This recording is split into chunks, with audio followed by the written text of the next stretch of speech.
freedom for all. Radio for all. You are now live with the Humble Prince on Sahara FM Radio. Yeah.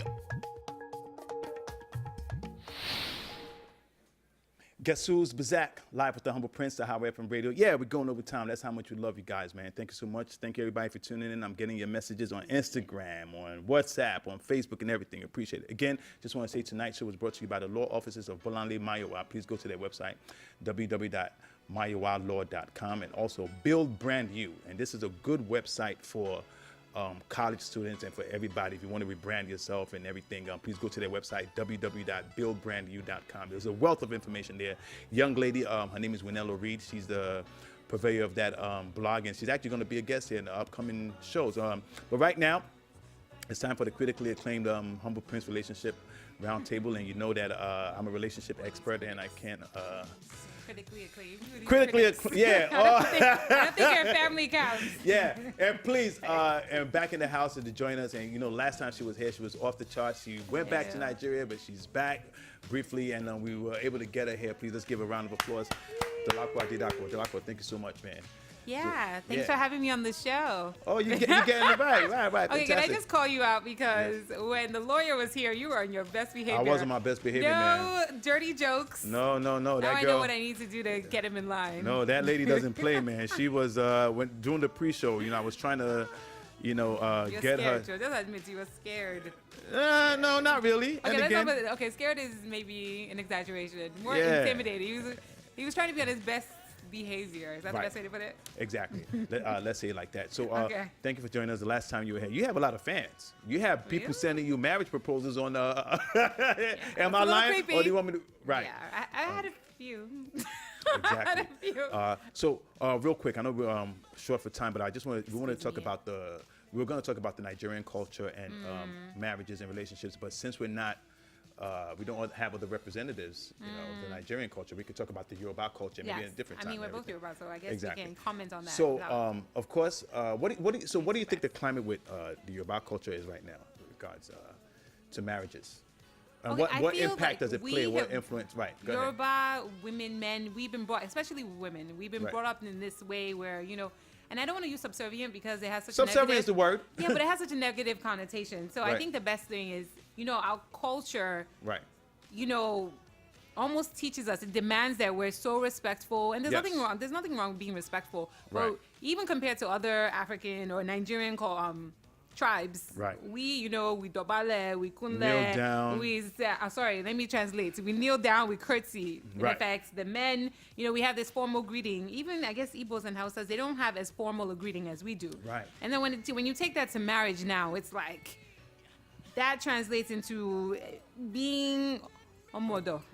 How do I think that? Well- It translates into almost like there's just so many things expected of you. You wake up, you cook breakfast. When it comes to in-laws, I can tell you stories about that I've heard from friends. Yeah, that's a whole different show. It's really like a line you have to be Right. very careful when Right. you're toting because when it comes to your in-laws, especially your mother-in-law, you have to do a Right. certain thing. She expects a certain thing, Right. and I think Yorubas are just way more demanding than We any other definitely culture. are. I've ever seen. Now, I'll say that the Yoruba culture is very rich. I respect it. I And love I it. do too. I'm a proud Yoruba girl. The cornerstone of the Yoruba culture is respect. That's why you see us using awalan lumanlo.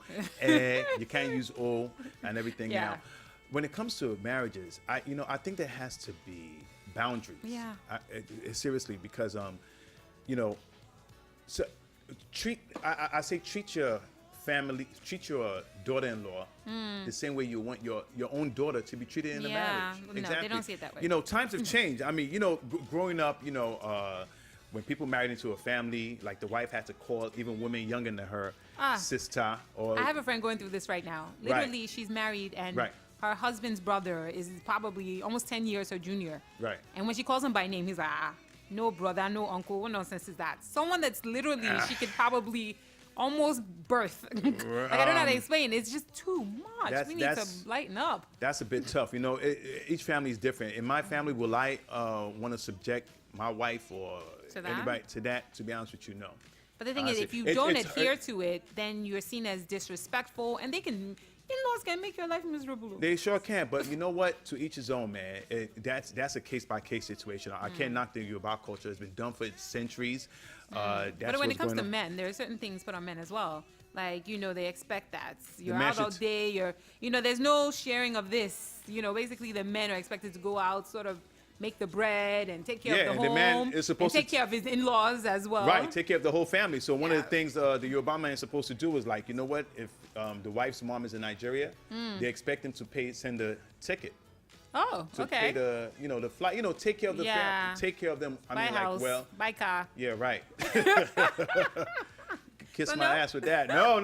Let's not overdo it. So to be honest with you, but if you had the means, are you saying? If I had the means, definitely. But they must definitely appreciate the wife it shouldn't be something that's expected. It should be something that's appreciated. And in this day and age, okay, I mean everybody's struggling, man. And the wife must act like a wife. She must perform her wifely duties to I'm tempted to ask what his wifely duties are, but coming from you, I feel like this is going to take a really bad turn. Well, so I'm just saying, man. So to be honest with you, I don't think it's something we could really dissect in just 10, 15 minutes. I mean, it would be interesting to know if we had more time to hear people from other Nigerian cultures to know how it is. I mean, I can only speak as Yoruba girl and Yoruba man. Right. So it'd be nice to know. I would think it's similar, minus sort of the these physical things these things we need to do. But it'd be interesting to know if it's as strict. Like, and I'd be like, hey, that's my mother-in-law, we're buddies. Yeah, but you don't think things are being don't you think things are a little more lax now? Like, you see how, like, some women greet their mother-in-laws. They don't, like, Yoruba girls, they don't kneel down with 2 knees. They kneel down with 1 knee. Listen, I've been called out before, and this was years ago. It wasn't even an in-law situation where, there's the formal, all the way go to your knees. You're supposed to kneel down on 2 knees, yeah. I understand, but just like men, they'll do like a little bend. A woman will do like a slight little curtsy. She won't go all the way down. And someone told me I was rude. They were like, it's because she's American. Don't blame her. It's like, is that how you greet people? Nonsense. Like, it was literally like an issue. Well, and I'm just like, we're in a public setting. We're outside. Should I get on my hands and knees? To be honest with you, on the road. And this is the advice I'm going to give Nigerian girls, getting into marriage. If it's your mother-in-law, just for your husband, do it. No, I would. Kneel down on 2 knees. Now, all those aunties on the side and everything. Everyone's an auntie. They get the half. That's the same thing. I'm going to prostrate full down. I want to be best friends with my in-laws. You know what I mean? I want my mother-in-law to call me and be like, listen, let's go shopping, let's go get our nails done, or not going to happen. Right. But because they've kind of put this sort of, that's how I... Let me tell you. Yawo. Let me tell you something. Let me tell you something right now. The mother-in-law and daughter-in-law relationship, it could only be cordial. It's never going to be buddy-buddy. It's impossible. Is the kind that literally... Okay. That would take... Right. And my brother's married, and my mother's the guy that can call his wife and say, listen, I need you to follow me here, to accompany me. And she would do it anytime. Every so often. She's not really in the country much. So often. Yeah, exactly. But it's different. She's not Yoruba or Nigerian, so I don't know if that's any effect. That's another thing, because if she's where's she from? She's American. If she's American, because she knows if she's Philly, she hey. Yeah, I love it. Should put in check, but no, that's fantastic. So this is my advice, man. The Yoruba culture, I swear to God, is rich as everything, but there's some little things that you have to do. Just embrace it. Like if you see your mother-in-law, washing the dishes or doing something, take it from her. Yes, some women don't want to do that. No, standard. Forget Yoruba. Unfortunately, Nigerian, that should be standard. Unfortunately, for some women, it's not standard. Man, I wanted to say something. Just what, for your husband's sake. For his peace of mind, please try to get along with your in-laws. Like I said, this is something we can't really. Do you want to give any advice to? I mean, I guess I kind of second what you're saying. Right. I mean, just for everyone's sake, because not getting along with your in-laws is like hell. I know people say that maybe financial issues, and I know that's top of the list for the number one cause of divorce. But with Nigerian culture, right. If you don't get along with your in-laws, like, they will make your life miserable. They sure will. If I were you, I would just literally, yes, exactly, right. Make every effort you can to just get along and be as respectful. But I feel like the husband too has to step in and just say, listen, my wife is not your... Exactly. I was just going to say that. The husband has to protect the wife too, and, you don't want to let her know from the beginning, this is my wife, and she's, and take her as a sister, or take this, but respect her. Don't turn her into your errand girl because exactly. I agree. Want her to and if she doesn't want to adhere to, like, calling somebody younger than her sister or brother, hey, she's not comfortable with it and everything. And one thing I would advise though, girls of nowadays, as if your mother-in-law lives in Nigeria, she lives here, whatever, Hold on now. just call her once a week. Greet Honestly, her, once a week. doing, Don't text yet. I think some Nigerian women are finding text disrespectful, but no, they do. They're like, they do it. She couldn't even call me. Exactly. So, Skype if you it's you funny can. because some of my aunties text me, but I call them because I'm still not comfortable. That's just me and everything. And to the men, if you're rich, you don't have to dobale all the way, man. But we'll say that for another topic, man. I don't care how much money you have. Get down. Yeah. So one last topic we wanted to talk about is like if you know something about your spouse, your friend's spouse. Like, say you have a female friend, and her husband is cheating or he has girlfriends on the side, and she's oblivious to this. Will you let her know? And the same thing with me. If I know my friend's wife is cheating or girlfriend is cheating, will I tell him? So I'll let you go first. Literally, as you're asking the question, I'm still trying to decide what side of the fence I'm on because if you don't want, if you want me to go first, I'll go. No.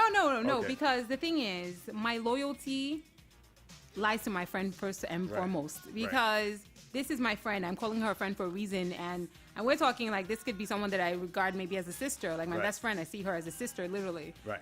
And if I know something about her, of course I'm gonna tell her because as far as I'm concerned, I'm saving her the heartache in the future. Or what if she finds out later on and she finds out that I've known all along? I mean, how much more? She'll feel so betrayed. But I do understand because a lot of times people tend to attack the messenger. Okay. And so if I go to her now, she's like, eh. But then if she's a true friend to me and I come to her on that level, I know for a fact that she would appreciate that I'm coming.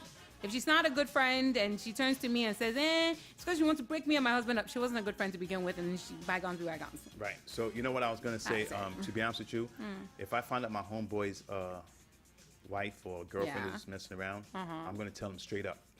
Yeah, but I think you guys wouldn't think twice. Now, women, on the other hand, we might be like, wait, I don't want to hurt her. I think women should just mind their business. Don't get involved. See? Because, it's a double standard and everything. Basically, what I'm trying to say, if the woman finds out, let the husband be and mind your business. Yeah, just but if mind the man business. finds out that the woman's cheating, you must call right away.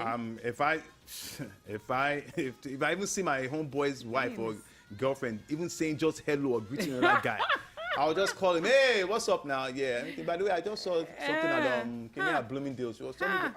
Straight up, man. That's just what it is. But in all seriousness, though, relationships and especially marriages are very, very tough, man. Yeah, the I feel best like thing I would say to people, just stay out of people's business. Out of it. Unless you feel like this is something that's going to affect that person's life in a dramatic way, and you feel like they need to know. Yeah. A lot of times, man, it's best to just stay out of people's business. Because you know what happens sometimes too.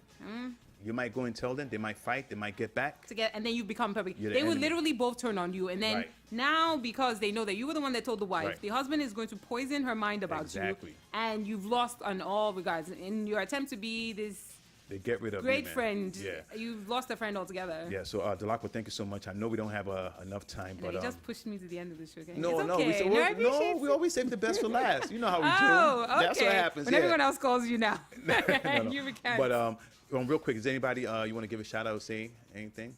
Oh, Lou first. Holla at your Humble boy. Prince. Humble at your prince. Because Yeah. if I don't, I'm going to hear about it after this show. Definitely. But no, just, the whole crew here. Thank Yeah. you. It's nice to stop by, and you Thank you guys so much, welcome me man. with open arms. I love it. Yeah, definitely. So I know you're going to be away for a little while, but anytime you come back, please know you're welcome, man. People like this little relationship segment thing we're going on. So Is that what you call it? yeah, Humble Prince Roundtable. So we're going to talk. Yeah. So guys, that's all the show we have, but I can't end the show, especially tonight's show, without giving my team a huge round of applause. Please, let's give them a round of applause. Let's start with Nick, Jonathan, everyone. Nick, Jonathan, Sammy on social media, Essie on social media, Nicole on social media. You It's guys a are all fantastic. well-oiled machine here. Yeah, you guys You are guys all- don't know what's going on. Oh, you guys are all fantastic. From Guy, thank you so much, and of course, everybody that was on the show. I'd like to start with Omaricha. Busy show. Omaricha, thank you so much. Entertainment news with Toyosi Phillips. Thank you so much for that. My guests Lex, Ijoma, Everyone go Kamika, donate, please. Coco. Yeah, please go donate. And also we had the callback segment with Adela. Thank you so much. But before I go, guys, real quick, I just want to say that today's birthdays for two very special men that I can actually say without them, the Live with the Humble Prince show would not be where it is today. And first of all, I'd like to say a big shout out And a big happy birthday to the one and only fine boy, Ishmael. Ishmael helps us hold down the www.saharafmradio.com. You guys should really thank him, because without him, you guys won't even have the pleasure to listen. Pleasure of seeing all this. Seeing me and listening to me and everything. And of course, another person was on the show, but moved on to do bigger and greater things, and he's actually going to come back and everything. The one and only Abiola Lorukomi. Okay, let's give Abiola a round of applause. Craig's Corner. Abiola, thank you so much. I appreciate all the advice and everything, and all your contributions to the show. Thank you so much, man. And I was going to post a picture of me and you on Facebook today, but I didn't want to get some people jealous, because I saw everybody posting pictures. So I said, you know what? I don't want everybody. You've hit it big, and everyone's fighting to put the best picture. I didn't want people to think I was trying to steal their best friend and all that stuff and everything. But Abiola, mad love for you, man. I really appreciate you. Ishmael, mad love for you, man. Thank you so much. And I just give big shout out to DJ Wale as well, just for the hell of it, man. Yeah, these are everybody. They were like one of the founding members of Live with Humble Prince. I mean, I'm on the show because we met through Abiola, so hey, okay, it's enough. It's enough. You don't have to give my baby, but you want to say a big shout out? You want to say happy birthday to Abiola? Happy birthday, Abiola. I mean, we basically grew up together. We know each other since birth, so yeah. Exactly. Everyone knows how it is, so I'm not going to put it out there. Guys, that's all the show we have. So before we leave, I just want to say that tonight's show was brought to you by the law offices of Bolanle Mayowa. Please go to their website, www.mayowalaw.com. Mayowa Law is spelled MAYOWALAW.com. And Build Brand You. Go to their website, www.buildbrandyou.com. That's a fantastic website. The purveyor of that is Winella Reed. She's actually going to be a guest on the future show. And if you'd like to advertise on Live with the Humble Prince, please feel free to do so. Just send me an email at humbleprincelive@gmail.com, or send an email to publishers@saharareporters.com. And again, I have 2 free tickets to the Orise Femi concert taking place this Friday, October 17th at Club Exclusive. Follow me on Twitter and follow me on Instagram for your chance to win 2 VIP tickets, y'all. That's all the show we have. Live with the Humble Prince and the beautiful Dolapo. Dolapo, thank you so much, man. Always a pleasure to have you. Always. See you guys next week. Bye. We're out. I'm sure they like the music, too. That was all.